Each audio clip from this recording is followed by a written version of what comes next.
वर्धा पोलिसांनी दिनांक 14 डिसेंबर रोजी शहरातील मसाला रोडवरील प्रयत्नशील बौद्ध विहार परिसरात नाकेबंदी केली।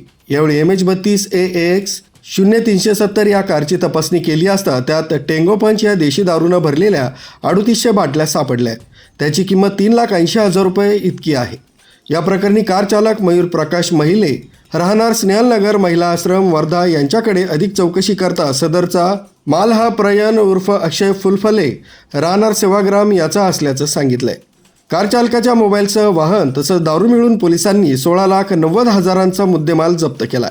तर याच नाकेबंदीत MH32 AW 8377 या दुचाकीचा संशय आल्यानं ती थांबवीत तपासणी केली असता देशी दारूची वाहतूक होत असल्याचं आढळून आलंय।